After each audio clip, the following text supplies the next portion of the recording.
నా తండ్రి నన్ను మన్నించు. క్రీస్తు ప్రభునందు ప్రియమైన దేవుని విశ్వాసులారా, తపస్సు కాలము 14వ రోజు ధ్యానాంశము దొంగతనము మోసము.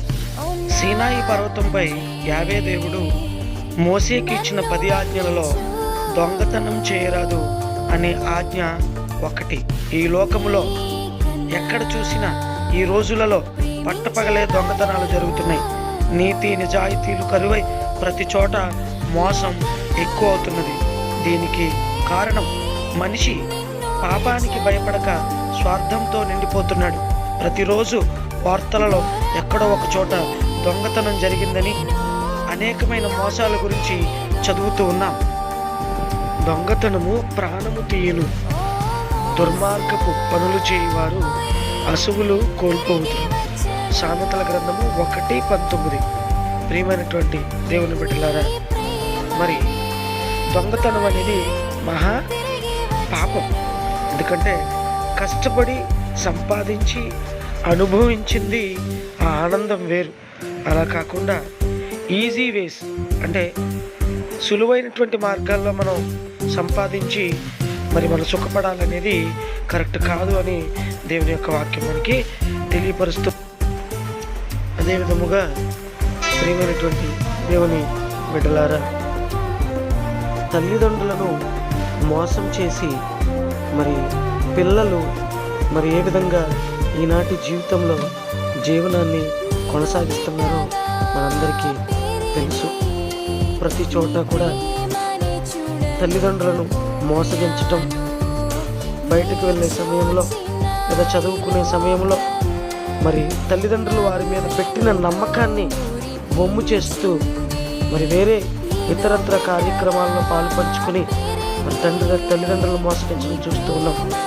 ఇవన్నీ కరెక్ట్ కాదు అని దేవుని యొక్క వాక్యం మనకి సెలవిస్తూ ఉంది. ప్రియమైనటువంటి చిన్నారి బిడ్డలారా, మీ తల్లిదండ్రులు మీ మీద ఎంతో అపారమైనటువంటి నమ్మకాన్ని నుంచి బయటికి పంపిస్తూ ఉండగా తల్లిదండ్రుల నమ్మకాన్ని నిలబెట్టుకుని మళ్ళీ వెనక్కి తిరిగి రావాలి, మోసం చేయకూడదని బైబిల్ మనకి సెలవిస్తూ ఉంది. ఇది చాలా అనువైనటువంటి సమయం.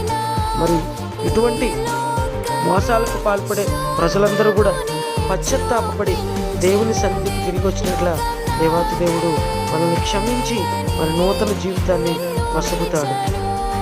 దేవుడు మనకి ఆయుస్సునిచ్చాడు, జీవితాన్ని ఇచ్చాడు.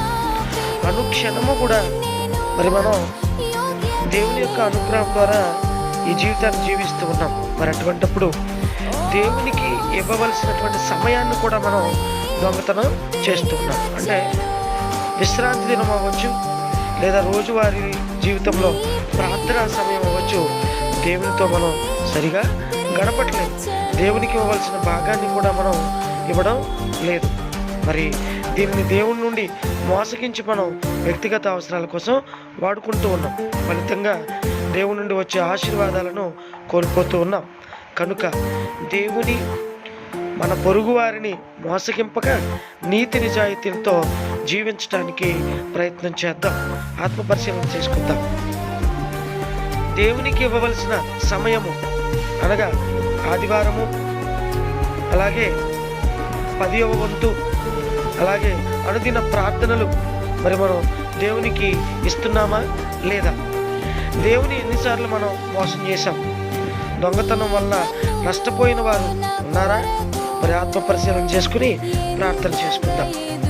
మహా ఐశ్వర్యం కల దేవా, మిమ్మును నా పొరుగువానిని మోసం చేసినందుకు నన్ను క్షమించండి. మీకు విరుద్ధమైన దొంగతనమునకు మోసమునకు దూరంగా ఉండచేయండి. అందరితో సోదరభావంతో జీవిస్తూ మీతో కలిసి జీవించే భాగ్యాన్ని ప్రసాదించమని మన ఆదరణ యేసుక్రీస్తునామమున అడిగి వేడుకొనుచున్నాం పరమ తండ్రి. ఆమేన్. పితా పుత్ర పవిత్ర ఆత్మ నామమున ఆమేన్.